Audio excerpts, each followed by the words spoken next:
What's up, guys? Welcome back to my channel. It's your girl K, and I'm back with another update for you guys on my immigration process. So guys, you would have seen in my previous videos that I've done on this channel. So if you haven't seen that video, you can go ahead and watch that video, from my medical to my interview and to the point that I'm here now. So guys, I am from Jamaica, so I'm a Jamaican. So anyways, I did, came up on the category. You can go ahead and watch that video. I did came up on that visa, and you would have to get married. So once you get married, now you would have to file the adjustment of status. So guys, all of that would have taken place already, and you would have filed the adjustment of status for you to get your green card and for you to get your work permit, if you would have submit that with your adjustment of status. So guys, I'm gonna fill you in with all that, so stay tuned. If you're a day one subscriber, thank you for being a subscriber to my channel. If you're new, go ahead and subscribe to my channel. No, don't worry about nothing, oh, it's all gonna be good. Don't worry about nothing, don't worry about nothing now, it's all gonna be good. So guys, in my previous video, you would have seen where I did my medical, my interview, and to the point of me getting here, right? So the next step after all of that, then you will have to get married. Once you get married, you would have to file your adjustment of status. If you want to adjust your status in the United States, you would have to file your adjustment of status, which is the I485 form. So guys, you would have to file that. If you want to work, you would have to file your I485 form, which is the work permit. And if you want to your travel parole, you would have to file the I131, which allow you to travel if there's any emergency in your hometown or stuff like that, right? So you can file that. It's optional. You can file it if anything, but I did not, right? That's more money. I think that's $500 and something. All right, so if you're filing the adjustment and you file the work permit with the adjustment, then you'll pay less, because that would have been I think it's $500 or $300 and something for the work permit if you're not filing with the adjustment of status. But if you're filing with the adjustment of status, it's only $260. With the adjustment of status, the fee is $1,440, including your biometric. So once you file your adjustment of status, which is the I485 form, you submit that along with your work permit. Of course, you want to work, so submit that as well. So you go ahead and submit that. You send it whichever lockbox you're sending to. You send it to FedEx or USPS something. You send it through them, whichever where you live, where you're located in the US. That you will look it up and know which lockbox to send it. So once you send it, then it'll take them probably roughly between 3 to 5 business days for them to receive your package. Once they receive your package, if you file the J1145 form, then you'll receive notification by text. If you have not submit that form, then you would have to wait until you get your access code, then your receipt number, then you'll know through mail, then you'll know what's going on. But if you file that form, it's gonna take you a couple days for you to receive your receipt number through text. So once you receive your receipt number, you want to see what's going on with your case, you can go ahead, and there's a lot of noise outside, so sorry about that. So you could go ahead and create your u.s.a account. If you have one, then that would be okay. So what you would do is get your access code, add your case, get your access code, then you'll see what's going on that. Any update, they will update you there and stuff like that. So guys, if you don't have your access code, I did not get my notice of action in the mail. So what I did, given the fact that I had already gotten the notification through mail with the case number. So what I did was to go ahead and I was trying to create the online account where it stated that I have an account already. So once I add the case, adding the case, you would put in your case number and stuff like that. So once you add the case, it's you're gonna select all the information they ask you to. Once you put in all that information, then it's gonna ask you for your access code. So there and then I didn't have my access code, like I said before. So what I did, I'm the type of person where I like to mess around stuff and get to understand and know what I'm doing. So what I did, down below that where it's asking for the access code and your date of birth or your priority date, which you would submit your case and stuff like that. So what you're gonna do now, down below that, there's a little note in fine print. It's gonna say that if you lost your access code or you have not received such and such, you can. So what I did, there's a little thing down below that you can select where you said send message. So I send my message requesting my access code. Then when you do that, now it's gonna ask you a few more information like your A number, your name, the time of you filing and all of that, and a bit more your date of birth and stuff like that. So once you put that, you're gonna submit that. So once you submit it there and then, you can get an email immediately from u.s.a, or it can take you probably an hour or so, but I got mine immediately. I log in, I see what's going on with my case and all of that there and then. They set the appointment for biometric, like I said before, but I did not know the date for my biometrics, so I would have to wait for them to send the note in the mail. And I'm seeing where persons like didn't get it for a long time, and it's saying that if you did not get your note, then you should still go to the application support center, which you wouldn't know which day to go. You understand? Probably they're stating that once you receive it and the date has passed, you should still go. Anyways, so guys, I'm there. Like I said, when I log in, I don't know what to do. There's not a noise outside. Sorry about that. So like I said, once you log in, and I'm there, I'm saying, where could I find all this information? So like I said before, I fool around with stuff until I get to understand it. So I select documents, I select case. On top of where you're seeing what's going on with your account, so we're above the adjustment of status, you're gonna see case. You select that, you're gonna see some drop downs where you're gonna see status, history, and documents. I select documents. Once I select documents, I saw it said two notes something. So I click on that, download them. Once I download them, I see where some of them is my notice of action for submitting, with a receipt notice and the payment that you made. And another one I'm seeing where it's an appointment and that sheet that follow with the appointment that you have to fill out to take it with you to the application support center. So I fill that out, I print it out and I fill it out, but it wasn't that clear how they print it. Where I print it, it wasn't that good. But I was saying, if I don't get that in the mail, then I could use this. So couple days, getting closer to the interview, the appointment, they send that note. So I just use the one that they sent and I just fill it out and stuff like that. So on that day, guys, when I went to do my biometric, I have a short clip of me being at the application support center. I didn't remember to video at that point, but I have a short clip. I put it in right here. Hey guys, welcome back to my channel. This is the girl K.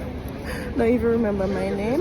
So I am at the support center, the application support center, where I did my biometrics, and I am off to my daily routine now. My appointment was 11 o'clock, but I got here before 11. I got here 11:44, and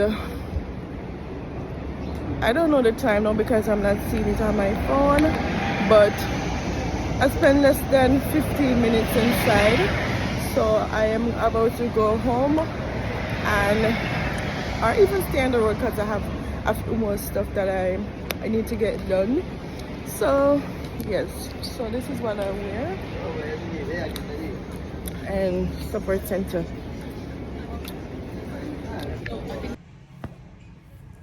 So guys, all right, so you upon arriving at the support center, you know, I reached out to early because I see something where it says you should go probably 15 minutes before your appointment. You know, it's better than to be late. Sorry, it's better than to be late. So I went. When I went, and they're gonna send you to the one closest to your home. So when I went, you can't take your phone inside. Know that. You cannot take your phone inside. So me, what I did was to turn mine off. You don't have to turn it off, you could just put it on silent, but I turned mine off. Alright, so once you enter the building, there's like 2 doors on the side, and there's a thing where there's someone talking to you through that. So you don't enter the building yet. So you just enter this little door, this little section here where you stand before you go inside. So if you don't have an appointment, it seems like you can't enter. So alright, he asked me what I'm here for. I told him, well, basically him know me there for.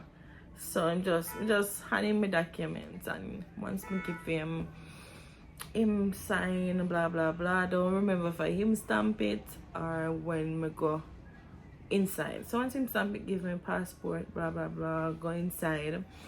You have to wait in a line again, but if you go early, you're not gonna see enough people there still. So anyways, I think it was like, meanwhile person's inside in front of me going to the man at the window, then you know a couple person inside I deal with, so the rest of the people them, so the line I take your time I go down. So I go inside, is like probably 3-4 person in front of me. So them just go to the lady take them stuff, ask him for them documents, stamp, sign again, send you around a one next part where you gotta take your fingerprint and your photo. So when you go around so once you go around that side, you're gonna sit because there's person before you, but it's just those person that was in the line before, because it was pretty early, because it was 11 o'clock appointment, but I've got in there after 10 something to 11, 10:40 something, 44 45 something, and you sit. They did give me a number, but they didn't go according to the number. They just said next. So the man said next to me, but me no say the next person was in front of me because we sit down. So it might look like me. But me say he was here. I said he was here before me. So he was like, it's okay. And then then the lady said next. Me go to one next lady. It sit down on one little, like them have one little big something looking like computer and the camera right here, so face you, the computer face them, and this, they're gonna take your picture. Once they take your picture, then they're gonna take your fingerprint. Once them take your fingerprint, a sign, you're out of the building. That's it, nothing more. Then when you go outside, u.s.a is like update you, send you an email, say we have taken action. Some people, like one of my friends, get approved the same day for your work permit, right? Now they said that they have taken action. So once I look, I only see they're reviewing my stuff. Once you do the interview, they're gonna send you, them just like a review it, right? So they're gonna, if something outstanding, they probably send you RFE before your biometric, or them send it after the biometric. It depends if you have something outstanding. Well, I'm not seeing nothing like that right now, and I'm hoping, I'm keeping my finger crossed that I don't get one. Right? So yes, it's saying reviewing and stuff like that, and I'm seeing in this group that I joined, so a person getting through it within 2 months, 3 months, it all depends, and it's the same service center, right? So guys, basically, all right, let's get back to the adjustment of status form. So the adjustment of status form consists of 20 pages, if my memory serves me correctly, 20 pages. So you know, the first page is gonna ask you for your information, your spouse information, you change your name, and your name you was before you change your name, right? Gonna put in your A number. Make sure say all of the pages them where you fill out, make sure say you fill out your A number with all of that, you know. Whether you're gonna fill it out in a pen, black ink, make sure, or you're gonna fill it out, you know, online. Where I use some documents, fill in something for fill out mine, then print it, then put in the A number, cause it just tedious, you know. Say you put in the number and then you have to tap on it, tap on it, tap on it. It just stressing. So I did just like, you know, print it, fill it out and stuff like that. Second page, I'm gonna ask you like for your address. I'm gonna ask you all of them stuff there. Physical or your mailing address, your name, etc. and go right round. So that's just a combination of information for you and your partner. If them have one question about public charge, most persons select no, you would get an RFE for that. You have to select yes. If you're subject on a 212 something, you have to select yes. Most persons do not understand it, but you have to go back and read to get a better understanding. So if you select no, the maga, yeah, or if you have to select yes for some reason. Anyways, alright, so you know, like I said, that is basically your information, his information, we're living and stuff like that. That's basically what they put on the paper, and you have to use the latest one. So moving on from that, you have to fill out the work permit. Basically, work permit is your information, same way, which is the I-765 form. Your information, you have to fill out your information, like probably about 7 pages, nothing too hard. So persons will get lawyer and waste them bag of money. I mean, not say, unless you're busy and you're not gonna get the chance to fill it out, but there's a lot of ways that you can learn how to fill it out, just the same as how the agency them fill it out for you and charge you a bag of money. It's the same way you can fill it out and do everything, because from the step come right down, from the K1 come right down, no lawyer. And here am I. So alright, so when you fill out that, you know, you add your supporting documents, you add your husband, like, you know, his information, if you have banking information, joint account, lease together, and all of that, insurance, car insurance, you know, together, make him put your on him stuff there, you just do all of that, you know. I think that help, but if you don't have it, yes, you can submit all the stuff they require of you to submit. Your husband, like marriage certificate, you know, passport, in Biometrics for sure, so I'm a citizen. All of them stuff that you have to fill out, guys. You have to print birth certificate. If you, for the affidavit of support, when you know, I was doing the K1, it was I134 affidavit of support. No, it's not. No, you would have to file for the adjustment of status. You would have to file the I865 form, or 64, one of them 65. You would have to file that form for the affidavit of support. So guys, if you do not meet the requirement where for the tax something, you would have to get a joint sponsor. So once you get a joint sponsor, it basically gives a stronger case. You know, like whether your family, your husband family, or something, get a joint sponsor if you don't meet the requirement for the tax something. Alright, so once you file, those are basically the form that you filed together for your adjustment of status. Like I said, if you're gonna file an I131, which is the parole, travel parole something, you go ahead and file that. You understand? But if you get married in the US, then you would have to file the I-130. You would have to file that. You would have to do your medical. Oh, with the medical, guys, I would have already did my medical, and the medical is valid for 1 year. So I don't have to do a medical. But if you're married here in the US and you're filing for adjustment, then you will have to fill out the I-130. Once you fill the I-130, then you still have to fill the adjustment of status, which is the I485. You don't have to do the the affidavit of support. You would have to do the medical, which is the I639 form. You have to do all of that.